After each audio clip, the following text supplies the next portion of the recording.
Yang memusuhi Nabi di kota Makkah itu bukan orang lain. Tabbat yada abi lahabin wa tab. Nabi punya ayah namanya Abdullah.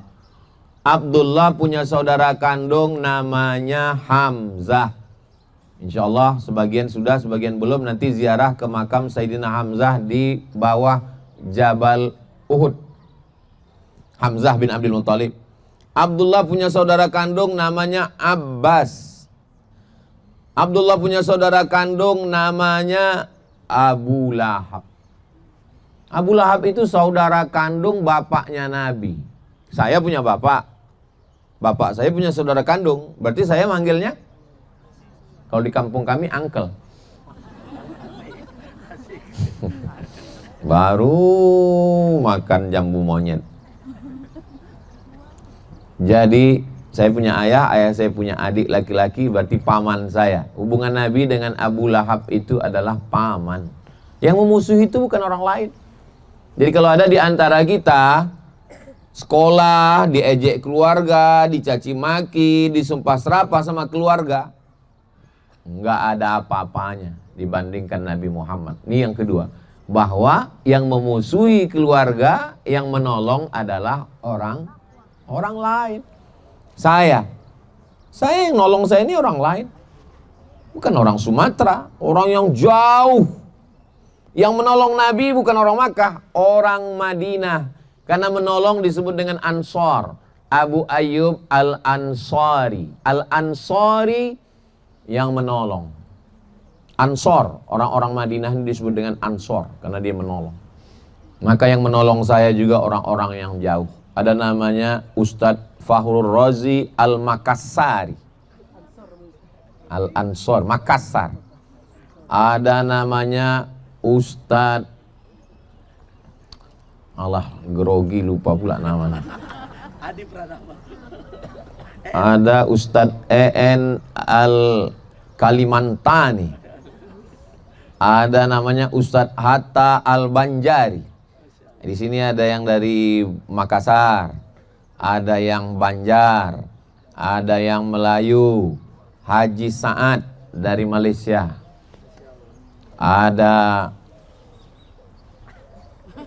Kalimantan, Sulawesi, Malaysia, Batam, Jawa Barat, kumaha, Damang. Masya Allah.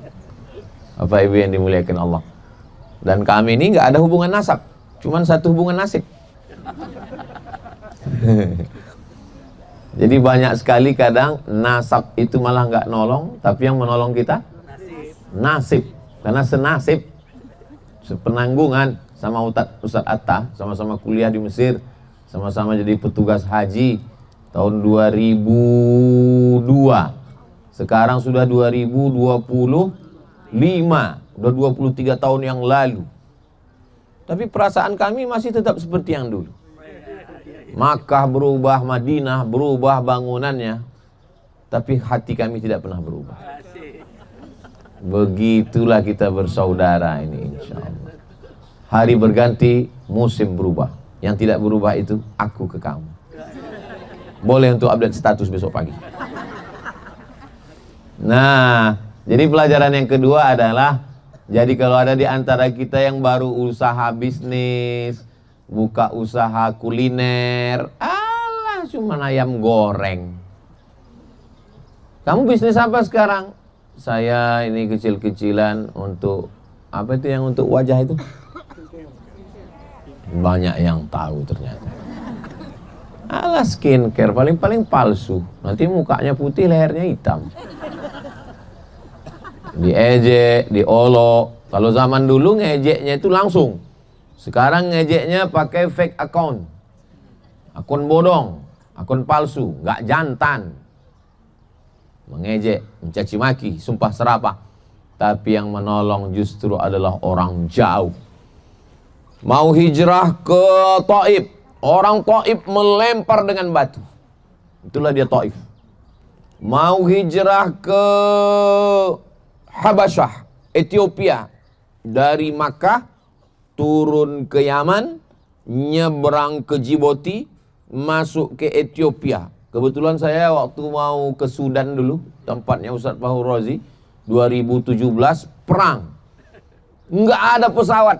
Satu-satunya pesawat yang mau menerbangkan saya ke Sudan cuma satu, Ethiopia Airlines. Itulah yang tingkat tawakalnya paling tinggi. Mau bom-bom lah, nggak dibom pun jatuh sendiri. Transit di Addis Ababa. Jam 5 subuh saya transit di Addis Ababa di Ethiopia. Saya tengok atap airportnya bolong, ditampung pakai ember di bawah. Wah, kacau ini. Turun di Sudan, sepi airport, nggak ada. Saya tanya, kenapa sepi? Orang takut perang semua, antum kok datang? Katanya. Hidup sampai sekarang, nggak mati, cuman dihalang aja di beberapa tempat. Nah, jadi pelajaran yang kedua adalah kalau kita memulai sesuatu, ada yang ngejek, keluarga dekat, kawan kita. Ustadz enak ngomong gitu, Ustadz kan nggak ngalami. Saya ngalami. Tapi kan nggak semua yang kita alami itu mesti kita ceritakan. Ini Ustadz cerita baru sekarang. Waktu saya lulus ke Mesir, apa kata orang kampung? Alah, emang mudah kuliah ke Mesir? Lulus aja ujian. Coba kalau berangkat ke Mesir. Saya pelatihan di Jakarta 2 bulan. Apa kata orang kampung? Ah kan, nggak berangkat kan, malu di kampung. Pelatihan 2 bulan di Jakarta. Habis itu akhirnya 5 September saya berangkat sampai ke Mesir. Apa kata orang kampung? Iya, di Azhar itu masuknya mudah, keluarnya belum tentu. Apa tamat nanti dari Mesir? Lihatlah kalau tamat. Begitu saya pulang dari Mesir tahun 2004, 4 tahun. Datang orang ke rumah saya. Apa kata dia? Masa baru 4 tahun sudah pulang? Biasanya orang ke Mesir itu 10 tahun baru pulang. Sampai ada yang mau nengok ijazah. Mana ijazahnya? Saya keluarkan ijazah. Rupanya dia nggak bisa baca. Akhirnya tamat juga di Mesir. Sayup-sayup apa katanya? Ya memang udah tamat dari Mesir, tapi agak-agak bau-bau Wahabi sedikit sama itu. Jadi kita ini kalau ngikut omongan orang nggak pernah ada cukupnya. Ini saya ceritakan begini apa? Supaya Bapak Ibu yang sedang menjalani hidup ini, oh, kalau kita udah dengar ceramah udah bisa bilang, oh itu udah alhamdulillah. Oh, itu udah alhamdulillah. Jadi Nabi Muhammad, Nabi itu Sayyidul Anbiya wal Mursalin, Sayyidul Awwalina wal Akhirin. Sayyid artinya pemimpin. Pemimpinnya Nabi dan Rasul, pemimpinnya seluruh makhluk. Begitu penderitaan hidupnya. Apalagi Abdul Somad. Apalagi kita yang bukan apa-apa dan bukan siapa-siapa. Jadi memang tema hari ini, apa tadi temanya Ustaz? Rindu Rasulullah. Gimana kita mau rindu kalau kita nggak tahu perjalanan hidupnya? Nah, jadi kita ini sedikit 1 jam lebih kurang mau mengetahui bagaimana kehidupan Nabi Muhammad SAW. Tahu kita bahwa dia pindah umur 53 tahun. Musuhnya dari orang-orang terdekat, tapi yang menolong dia Suhaib Ar-Rumi, orang Romawi. Roma, bukan orang Arab. Salman Al-Farisi, orang Persia. Bilal bin Rabah, orang Afrika Utara. Ini Mesir, ini Sudan. Ada satu kampung namanya Nubia, itulah kampung Bilal. Di situ warna kulitnya cuma 2, hitam dan hitam sekali.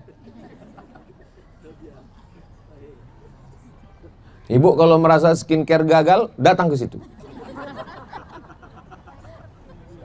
Akan membahagiakan hati kita. Yang nolong Nabi itu bukan Arab. Suhaib Ar-Rumi orang Romawi, Salman Al-Farisi orang Persia, Bilal bin Rabah Afrika Utara. Datang seorang perempuan menjadi istri Nabi, namanya Sofiyah binti Huyai bin Akhtab, orang Yahudi. Datang seorang laki-laki mengirimkan kendaraan Bighal, mengirimkan seorang perempuan. Lahirlah anak laki-laki Nabi bernama Ibrahim yang kuburnya di Baqi. Perempuan itu bernama Maria Al-Qibtiyah, orang Mesir. Orang Mesir, orang Yahudi. Abdullah bin Salam, orang Yahudi. Orang Arab, orang Quraisy, memusuhi Nabi Muhammad SAW. Jadi kalau sesuku, kenapa yang membela saya ini justru orang lain Pak Ustadz? Orang yang sesuku dengan saya mengejek saya. Nggak penting suku itu, yang penting suku bunga. Nah, kalau kita baca sejarah Nabi itu, ringan beban kita, lapang dada kita. Saya suka baca sejarah Nabi. Di saat hidup sedang susah, sedang sulit, saya baca sejarah Nabi. Oh, ternyata ujian saya ini nggak ada apa-apa. Seperti yang dihadapi oleh Nabi Muhammad sallallahu alaihi wasallam.